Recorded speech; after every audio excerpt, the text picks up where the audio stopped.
Talk about a crusher. Yes! Oh! Are you kidding me? And gone.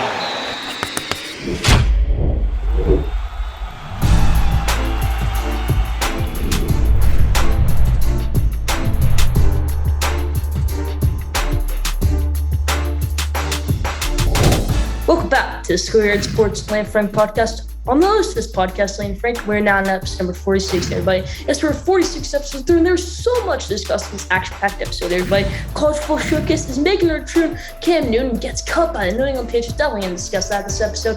And the NFL starting up next week. Preseason coming to a close. So much more on Schoolyard Sports Lane Frank, episode number 46. Stay tuned. Now, let's start with episode number 46. I always do with their headlines in the NBA. Ben Simmons, everybody. Okay, he's requesting a trade.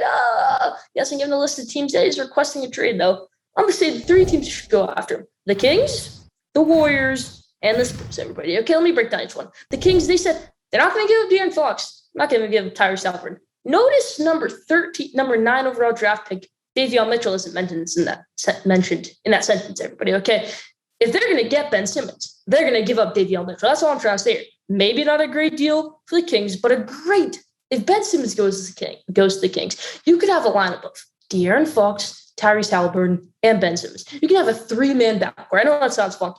You can have a three-man backcourt. Okay, that's all I'm trying to say here. Ben Simmons requested a trade this week. That's pretty much the only big news in the NBA this week. I mean, Rajon Rondo going back to the Lakers, it seems like his 10th stint ever with the Lakers. Leave your thoughts on that in the comment section. But let's move over to the NFL, everybody, where we got big news. Okay, Cam Newton gets cut by the New England Patriots, everybody. Okay, I don't want to go too in-depth on it in the headlines right here. But, Cam Newton got cut by the New England Patriots. He's a liability to the team now. Okay, because he lost the starting quarterback draft, Mac Jones. It's almost a liability to keep him on the roster now because he's unvaccinated, say he gets into protocol or something, and he's with Mac Jones and Damon Harris, somebody else that week, Hunter Henry, John Smith, whoever it might be.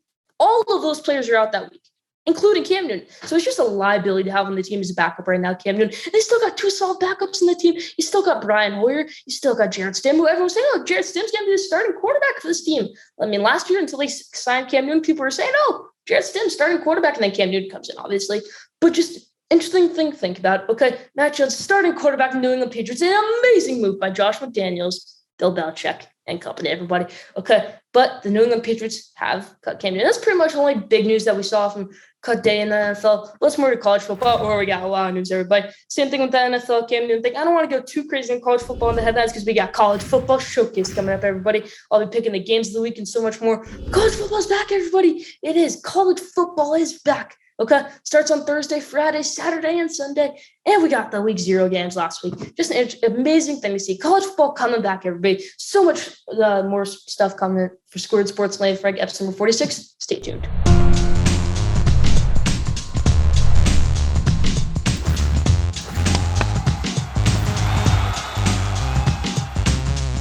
Now, top 5, everybody. This week's top 5 is top 5 teams. The MLB, as of September, nearing the end of the MLB season. Let's hop into it. The 5th best team in the MLB right now, I pick the Houston Astros, everybody. Okay, on paper, they're better than the 5th best team in the MLB. But they have 75-plus wins, a solid team this year. Okay, the backup catcher, Jason Castro, is going to be out for the rest of the season. They got a great third-string catcher.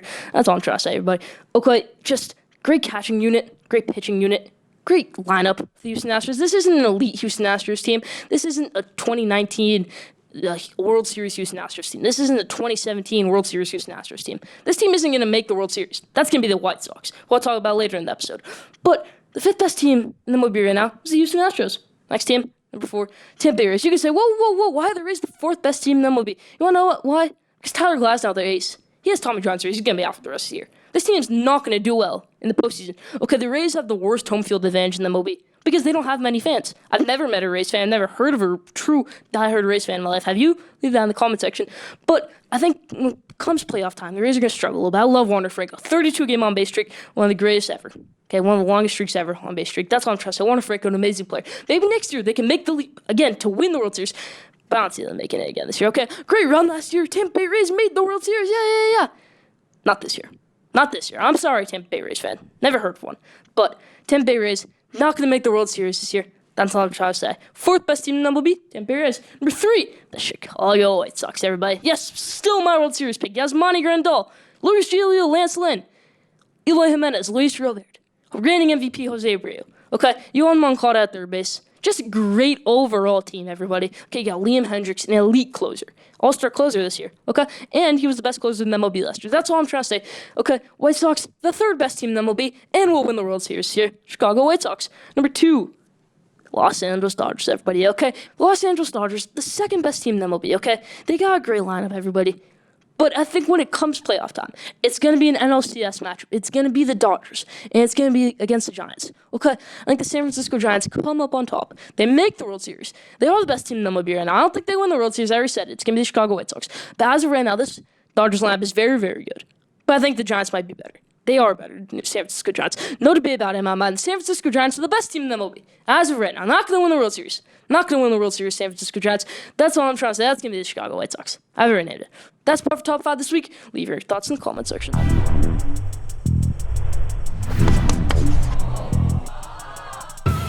Now, did you know, everybody, this week's Did You Know? It's a good one. Did you know that in the last 5 years, UTEP's football program, maybe one of the worst college football programs historically of all time, one of the worst ever, they've had 9 wins over the past 5 years. You want to know how many wins Alabama had last year? They had 13. Just an interesting thing to think about, that one program in one season can have 4 more wins than the whole entire program's had over the past 5 years. Did you know that UTEP football has only had 9 football wins in the past 5 years? And Alabama football just had 13 last season. Won the national championship last season. There were bad teams with 9 wins last year. That's all I'm trying to say. Army had like 9 wins in 2018. Okay? Just an interesting thing to think about. Did you know that? Leave that in the comment section. I want to do an AFC East breakdown, everybody. Okay? Every single starting quarterback in that division is under 25 years old. They are. Okay, Zach Wilson, 22 years old. Tua Tagovailoa, younger than 25. Josh Allen, younger than 25 years old. And Mac Jones is a rookie in the NFL this year, younger than 25. You got 2 rookies in that division. You can count Tua as a rookie, okay? Tua's not going to have a good year this year. That's all I'm trying to say, okay? Tua Tagovailoa is not a good caliber starting quarterback in the NFL right now, everybody. Okay, you can't debate me on that. Tua Tagovailoa is not a good quarterback in the NFL right now.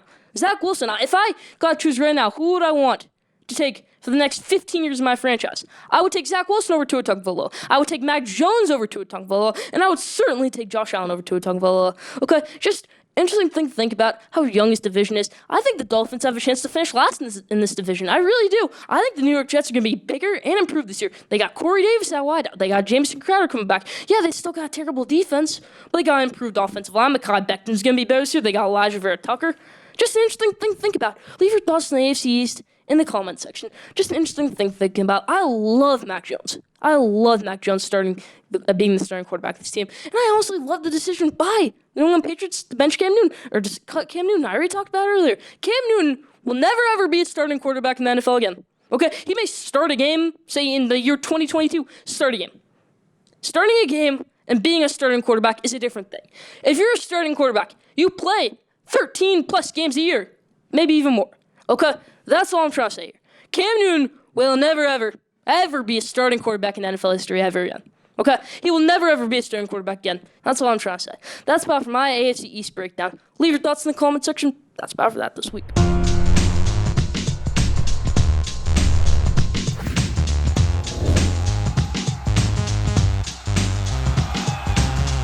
Now, College Football Showcase, everybody. All right, the real return of College Football Showcase. Yeah, we had some College Football Showcase throughout the offseason, but that was more not picking games. It was more Texas and Oklahoma joining the SEC. We got the real College Football Showcase, everybody. Okay, last year we did in College Football Showcase, I would just pick the game of the week and run through some news. There are so many great college football games this week. We're going to pick most of them. I'm going to give you some upset picks. I'm going to give you some betting picks maybe, and I'll give you the game of the week, some other games of the week. Georgia, Clemson, Michigan, Western Michigan, a bunch of other games. Let's hop into it. College Football Showcase, everybody. Our first thing I want to talk about are my upset picks of the week. First one, Maryland over West Virginia, everybody, okay? Maryland has a better coach than West Virginia. Mike Locksley is a better coach than West Virginia's coach, okay? They got a better quarterback. They just do. Okay, Maryland is going to be, they got Talia Tagovailoa. Talia Tagovailoa, I've been going off on Tua in this episode. Talia Tagovailoa, let's give him some praise. He is a great quarterback in college football. Had a terrible first game, but then he really bounced back last season. Had a good season last year. Beat Penn State by a lot. Okay, this Maryland team is going to come back better and improve. They got Raheem Jarrett, everybody, former 5-star recruiter, decommitted from LSU. Yes, reigning champion, LSU, the former reigning champion at the time, LSU, he decommitted them just to go to Maryland. This Maryland team, being an underdog, not being favored against this West Virginia team is disrespectful. Okay, that's all I'm trying to say. Maryland, this is an easy upset pick for me. Maybe the easiest pick of the week. Maryland over West Virginia, in my opinion. I am very confident in that. Next one, Indiana over Iowa. Okay, right now, Iowa's a 3-point favorite. Does Iowa have a starting NFL quarterback on their roster right now? No, they don't. Indiana does. Michael Penix Jr., in his career, okay, when his career is all said and done, he will be a starting NFL quarterback. He's an amazing quarterback in college football right now, a top 10 quarterback in college football right now. Okay, he may have been a top 10 quarterback in college football last year. He was what Joe Milton was supposed to be at Michigan. He's an amazing player, Michael Penix Jr. Okay, the lefty tore his ACL last year. Indiana was a great team last year. I don't know why people are downing Indiana this year. They got even better than they did last year. Even better. Okay, here's my last upset pick of the week. And, I'm not really picking this team to win. I think they will give them fits, though. I don't think Oregon will cover in this game. Okay, the spread's pretty much 20+ right now. I don't think Oregon's going to cover against Fresno State. I watched Fresno State last week. They won 45-0 against UConn. Yes, it's UConn who barely even has a football team. But just an interesting thing to think about. Okay, Jake Hayner, former 4-star quarterback, was at Washington, transferred over to Fresno State. Okay, he's a great quarterback. Okay, he shined last week. This team is a good team, Fresno State. They're not going to beat Oregon. Because you know why? Because Oregon, they got Kayvon Thibodeau and Justin Fuller. Those two players are going to come up big on defense. But Oregon's going to struggle on offense at the start, okay? This is Oregon's third starting quarterback in 3 years. They got Anthony Brown, fifth-year senior starting at quarterback, over 5-star freshman. Ty Thompson, who everyone thought was going to be the starting quarterback until the next day. Mario Cristobal says, hey, we got Anthony Brown. Hey, let's all get excited for Anthony Brown. You're not going to get excited with Anthony Brown, 5th or 6th-year senior, when you got Ty Thompson, 5-star quarterback sitting on the bench. That's all I'm trying to say here. That's all I'm trying to say here. Fresno State's going to give them fits this week. They're not going to win. I'm going to say 30-24, maybe even 30-27. Oregon's going to win this game, but very, very close. Fresno State's going to play this game well, in my opinion. Now let's move over to the top games of the week. Let's hop into it. North Carolina, Virginia Tech. The first game I want to pick is on Friday night. People are saying Virginia Tech's going to win this game. They got a sold-out crowd, everybody. It's going to be a great, great game. They're not going to win this game. They're not even going to come close to winning this game. You know what happened last time? Virginia Tech had a primetime game, and it was under the lights, sold-out crowd. It was against Clemson last year. They always get off to these fast starts, and then they dip after it. Okay, what happened last year in the Clemson game was, okay, they're winning a tie game. Sprinklers go off. Virginia Tech gets hype, everything. And then they get blown out in the second half. 2 years before, in 2018, actually, they played a playoff team Notre Dame, and people picked Virginia Tech to win the game because it was a sold-out game. A night game on ESPN, primetime game. Okay, Virginia Tech starts off strong, gets smoked in the second half, gets blown out in the second half. Okay, if North Carolina can calm their emotions, which I think they will, Mac Brown's a better coach than Justin Fuente. Sam Howell's a better coach than whoever Virginia Tech's quarterback is going to be this year. Is it Connor Brumlick? Is it someone else? They lost Hendon Hooker last season in Tennessee. Okay, just an interesting thing to think about. North Carolina's going to smoke Virginia Tech if they can calm the emotions, which I think they will. Sam Howell, concentrate. You're going to smoke them. You're going to win by a lot. Okay, that's why I think North Carolina's going to come out big in this game. Don't bet Virginia Tech. Don't even think about picking Virginia Tech in this game. No debate about it. North Carolina's going to win this game. Let's say 45-17. Give me the Tar Heels, everybody. Next game, Oklahoma Tulane. I already gave a bit of a preview of it in the headlines, but I think it's going to beat the over-under. Okay, I think it's going to go over what the over-under is right now. I'll say 47-23 Oklahoma. Okay. Because Oklahoma's defense, it's not the best defense in college football. It's better than it was a couple years ago, but it's not the worst defense in college football. Okay, it's a bit of a tough matchup. Name to look out for George Watkins. He's going to make plays for Tulane this game, but not enough. I'm going to take the Sooners 47-23. Boomer Sooner, give me Oklahoma in this one. No debate about it. Next game, another great game. Bama versus Miami. Okay, Chick-fil-A kickoff game. Feels like every year with the Alabama's the Chick-fil-A kickoff game. Okay, year before it was Florida State, Alabama. Then it was Duke, Alabama. Now it's Alabama versus Miami, everybody. Okay, it's going to be a terrible game for Miami, at least. Miami, still a really, really good team. But they're not better than Alabama. They still can have playoff hopes after this game. Because say you win out after this game. You go 11-1. You have wins over North Carolina and Clemson. You're going to make the college football playoff. Alabama's going to win this game by a lot, okay? But Miami season isn't going to be over after this. That's all I'm trying to say. Next game, Louisiana, Texas, everybody. Oh, I got an upset here. Billy Napier and company coming into town, Austin, Texas. And they're going to win. They're going to win this game, Louisiana. You want to know why? Because Louisiana came into Iowa State last year, and they won. Iowa State was this close to making college football playoff last year, okay? They won the Fiesta Bowl against Oregon. Okay, Levi Lewis at quarterback. I'm going to say he does bad. They got former Maryland quarterback Lance Gentry at backup. Great coach Billy Napier. They're going to come into town. They're going to beat Texas. Texas has 2 quarterbacks right now. You're not going to need any of them. Okay, Hudson Card and Casey Thompson. Hudson Card's going to struggle at the start, I think. And then Casey Thompson's going to come and probably throw an interception or something. I think it's going to be a low-scoring game. But give me Louisiana, everybody. Maybe on a game-winning field goal, 27-24. Next game, LSU versus UCLA, everybody. I promise. It's one of the last games I'll pick until the game of the week, Georgia versus Clemson. All right, if the hurricane hadn't happened, I would have picked LSU big in this game going to LA. Okay, but they were practicing in like Texas this week. They're still going to win this game, but it's going to be a lot closer than people think. UCLA looked really, really good last week. Okay, Dorian Thompson-Robinson looked really, really good last week. Zach Charbonnet, former Michigan running back, looked really, really good last week. I still think they lose this game, but not as much as this would have been if LSU was on a normal schedule, practicing on a normal schedule. That's what I think. I still think LSU wins this game because Eli Ricks, Derek Stingley, maybe the best defense player in college football, 2 of the best defense players in college football. Those 2 players are going to be key factors in this game, and I think they got their quarterback situation figured out. Max Johnson, I love him. If they lose this game, though, you can mark my words, Coach Orgeron will be on the hot seat. You can say Joe Burrow saved it. You can say, oh, they won a national championship 2 years ago. I could be on the hot seat after one loss. Yeah, I think he's going to be on the hot seat if they lose this game. The next game, Michigan, my favorite team. I got the hat on right now. My favorite team, Michigan. Cade McNamara at quarterback. Everybody, I'm excited for Cade McNamara. We saw a little bit of Cade McNamara last year. We saw one full game. We didn't even see a full game of Cade McNamara last year. We saw a full second half of Cade McNamara. And he threw 4 touchdowns in that game, had 5 the full game. He had 5 touchdowns last year, no interceptions, 60% completion percentage from 425 yards. Okay, but then you could say, oh, he played the next game, started the next game against Penn State, and they lost that game. Cade McNamara got hurt on the second drive of the game, everybody. He came back and played, but he wasn't 100%. Cade McNamara is 100% at the start of the season. I think this is going to be a great Michigan football team. I think the ceiling and my hope for this Michigan football team is, say, a 2019 Baylor, everybody. Okay, 2019 Baylor team was 11-1 in the regular season with a 1 loss. 1 loss to Oklahoma in a game where they were up 28-3. They lost in the conference championship in overtime, everybody. They were this close to making the college football playoff that year. They went over to the Sugar Bowl. They got smacked by Georgia. But we're going to talk about that. That's my dream for Michigan football this year, at least making a New Year's Six Bowl game. Coming out of nowhere, Cade McNamara going to be a good quarterback this year. Michigan football, I'm picking them to win this game over the Western Michigan Broncos, everybody. I don't know why they changed their logo. It used to be so much better with the Bronco. And that's just a weird W. 44-10, everybody. Michigan is going to win this game. My favorite team. I'm excited to watch them on Saturday on ESPN. Tune into that game. Michigan going to win 44-10, everybody. Now, the game of the week.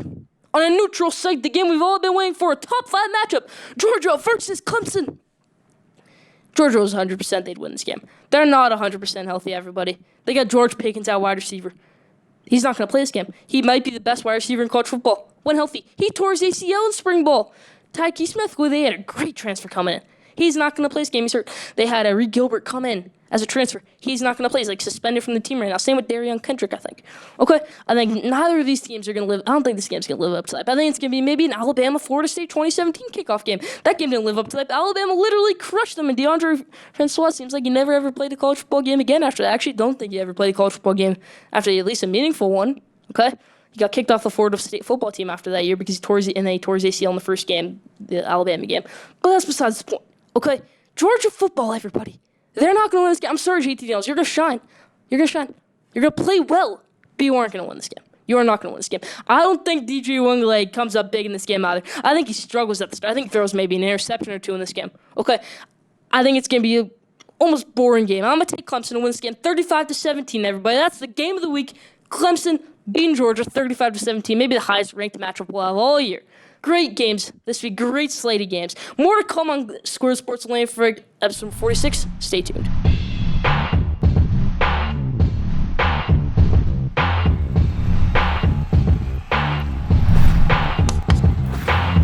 Now, training camp talks, everybody. The last training camp talks we'll have until next August where training camp starts up again. We'll have Schoolyard Sports NFL Game Day back next week. We've got all our football segments coming back, everybody. Amazing thing to see. All of our football segments coming back. But the last training camp talks of the season, of the year, I want to talk about fantasy football, everybody. I'm going to give you 5 fantasy football sleepers, and I'm going to give you my fantasy football big board, everybody. Let's hop into it. My sleepers I'm going to give you. The first one, the Indianapolis Colts defense. Darius Leonard, DeForest Buckner, great secondary. That's all I got to say, everybody, about this Indianapolis Colts defense. A good defense, an easy schedule this year, in my opinion. Indianapolis Colts Gonna start off the year well on defense. A sleeper team. A really, really good defense. Okay, my next one, Robbie Anderson. Already has great chemistry with Sam Darnold. Had a good year last year. He's going to have a great year this year with Sam Darnold again. Next one, Jared Cook, everybody. Okay, Keenan Allen? Then who? Who's after Keenan Allen for the Chargers, everybody? It's Jared Cook. They lost Hunter Henry in the offseason. Justin Herbert needs a security blanket for his career. As of right now, that's going to be Jared Cook. Okay? Because Keenan Allen's not going to be open every single play. But he's going to be open most of the plays. But when he's not, Jared Cook's going to be there. Jared Cook's probably going to get a touchdown game this year. That's all I'm trying to say. Because Justin Herbert's going to throw 3 touchdowns a game. 2 of them are going to go to Keenan Allen, and 1 of them is going to go to Jared Cook. My last fantasy football sleeper for you, and then I'll hop into my fantasy football big board, everybody. My last one for you, Corey Davis, okay? Why Corey Davis? Because Zach Wilson threw to Corey Davis pretty much, it seemed like 90% of his passes in the preseason, at least when they were both on the field at the same time. Okay, Corey Davis looked really, really good in the preseason. Zach Wilson looked really, really good in the preseason. You could say, oh, Elijah Moore, Jamison Crowder. Yeah, Jamison Crowder, good for fantasy football. I'm not banking in on Elijah Moore, okay? He wasn't even a first-round pick. Yes, second pick of the second round, okay? But have we ever seen Elijah Moore play in an NFL game? Elijah Moore wasn't as good as A.J. Brown and DK Metcalf were in college. They come out of the same college. You know what Elijah Moore was famous for in college? The Egg Bowl 2019. He scores a touchdown in that game. Game-tying touchdown. All he needs is the PAT. He gets non-sportsmanlike conduct and the penalty for the stupidest reason ever. Okay? Pushes the kicker back 15 yards. Kicker misses it. Not his fault. Elijah Moore's fault. Maybe a character issue there. I don't know. But interesting thing to think about. Corey Davis is going to be the number 1 receiver of the Jets this year. I'm sorry, Jamison Crowder. I'm sorry, Elijah Moore. He just is. That's my last sleeper for fantasy football this year. Definitely consider taking some of those players from your fantasy football draft this week. Definitely consider it. But now, let's hop into my big board, everybody. My fantasy football big board, my first and final. Let's hop into it. Number 1, quarterback. We're starting with the quarterbacks, everybody. It's Patrick Mahomes. Patrick Mahomes, that is all I have to say. Best quarterback in the NFL right now. Best player in the NFL right now. Even NFL analysts agree with me. Okay? Even the NFL players agree with me. He was number 1 in the NFL players list of top 100 players. He was number 1. Patrick Mahomes, the best player going into this NFL season and the best quarterback for fantasy football. Patrick Mahomes. Number 2, it's not Aaron Rodgers. Aaron Rodgers is not a top 3 quarterback for fantasy football this year. He's not going to throw for 50 touchdowns again this year. He's not going to win MVP again this year, everybody. It's number 2. It's Josh Allen. Josh Allen had a great year last year. He's going to expand on that great year this year. He might even win MVP this year, Josh Allen. That's all I'm trying to say. Josh Allen, the second best quarterback for fantasy football this year. Maybe even the second best player for fantasy football this year. I'm not joking. Josh Allen, number 2. Number 3, the third best quarterback for fantasy football this year. Call me crazy. It is Kyler Murray. Had a great season last year. Can have a Lamar Jackson type of MVP year. Kyler Murray, I wouldn't be shocked if by the end of this year, we see the Arizona Cardinals in the NFC Championship game, and we see Kyler Murray hosting an MVP trophy. I wouldn't be shocked. I really wouldn't. Kyler Murray, the third best quarterback for fantasy football this year. Now, let's hop over to our running backs, everybody. My first running back on the board, Christian McCaffrey. Okay, Christian McCaffrey didn't play much last year. 3 games. You know, the first game of the season, which was pretty much the only one where he was fully healthy, played amazing. Just played amazing. Then he got hurt the next week. But the best player in fantasy football right now, he is. I took him number 1 pick in my fantasy football draft. You should definitely too, if he is available wherever you're picking. Number 1, Christian McCaffrey. Now, number 2, the second best running back for fantasy football is your friend of the show, Aaron Jones, everybody. Okay, Aaron Jones already predicted on the show, Schoolyard Sports with Lane Frank, episode number 38, that he was going to win the rushing title this year, was going to get the most scrimmage yards this year and the most touchdowns from scrimmage this year, okay? Aaron Jones predicted that he's going to get the most touchdowns from scrimmage this year, and I don't doubt it. He had the most scrimmage touchdowns 2 years ago in 2019, and he might just get it again. Aaron Jones is the second best running back for fantasy football. He is. Number 3, Dalvin Cook, everybody. Okay, I traded for Dalvin Cook late in my fantasy football season last year, and he had back-to-back games with 45 points, everybody. Okay, is there anything more to be said? No, there isn't. Dalvin Cook, the third best running back for fantasy football this year. Now, I'm going to give one honorable mention for the running backs. This will be the only honorable mention, the whole entire episode, actually. My one honorable mention is Najee Harris. Najee Harris is a rookie running back. Maybe consider taking him in the first round. You have the last pick of the first round. You have back-to-back picks.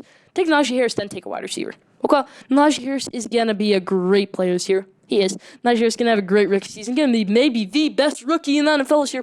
Najee Harris. He's my one honorable mention. Let's move to the wide receivers now, everybody. I got a lot. Number 1, Devontae Adams, everybody. Okay, Devontae Adams is a great wide receiver, the best wide receiver in the NFL. Okay, you know, it's not off who's the best players in the NFL, Because Aaron Rodgers is a top 3 quarterback in the NFL. Tom Brady's a top 3 quarterback in the NFL. But not for fantasy football, everybody. All right. If they're in the red zone on the 1 yard line, Patrick Mahomes and the Chiefs, they might run the shotgun. They're going to throw Tyreek Hill, Travis Kelce. Not the Bucs. Not the Packers. Okay, that's what I'm trying to say here. Devontae Adams is the best wide receiver in fantasy football, even if he isn't the best wide receiver in the NFL right now. You can say he isn't, and that's a crazy opinion. But he is. Number 1, Devontae Adams. Number 2, Stephon Diggs, everybody. Not much to be said here. Stephon Diggs is the second best wide receiver in fantasy football this year. Number 3, Keenan Allen. You can say, whoa. Keenan Allen's not the third best wide receiver in fantasy football. What did I just say? It's not off of who's the best at the position in the NFL. It's about fantasy football, everybody. Who gets the most touchdowns? Okay? Because Keenan Allen is Justin Herbert's main target. It's Keenan Allen, then Jared Cook. Who else? Nobody else. Mike Williams, you can say, Mike Williams, if he stays healthy for one game, he's not going to stay healthy that much this year, Mike Williams. He just isn't. All right, he's known not to stay healthy. He probably won't again this year. Keenan Allen, the third best wide receiver in fantasy football. He's going to get you a touchdown game. He's probably going to get you 15 to 20 points a game this year. That's all I'm trying to say. Keenan Allen, the third best wide receiver for fantasy football this year. Let's move to the last position group. The number 1 tight end for fantasy football this year, it is Travis Kelce, everybody. Okay, so you could say, he shaved his beard. How's he going to be good this year? Okay, that's just jokes, everything like that. Okay, Travis Kelce's still going to have an amazing season. He's still going to be an amazing player. The best tight end for fantasy football this year is Travis Kelce. Number 2, George Kittle. Didn't play much last year, George Kittle. Still going to be an amazing tight end for fantasy football this year. He is. Number 2, George Kittle. Number 3, second to last one, Darren Waller, everybody, okay? Because Derek Carr is going to play how Derek Carr normally plays. He's not going to play like Patrick Mahomes. He's not going to play like Justin Herbert, but he's not going to play like Mitchell Trubisky. He's not going to lead you to a championship. He just isn't. But he's going to get the ball to Darren Waller, okay? Darren Waller, the third best tight end for fantasy football this year. Now, the fourth one, it's a bit of a risky pick. I have him on one of my teams. But Kyle Pitts has a chance to be the greatest tight end in football history. I didn't say NFL history. I said football. Better than Tony Gonzalez. Kyle Pitts has a chance to be. I'm not saying he will be, but people think that he might just be. That's about for my fantasy football big board this week. Leave your thoughts in the comment section. Hopefully you use it to draft your fantasy football team this week, or maybe make some adjustments to your fantasy football team if you have made them already.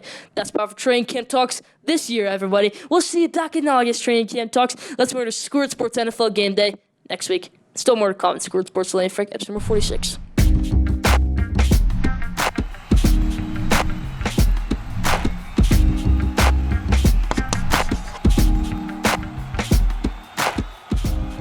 Now, the best for last question. This week's question is, who's your sleeper team for college football, everybody? I'm not sure my sleeper team for college football this year is yet. I'll leave my answer on the next episode. But leave your answer in the comment section. This week's question is, who is your sleeper team for college football this year? Leave your answer in the comment section.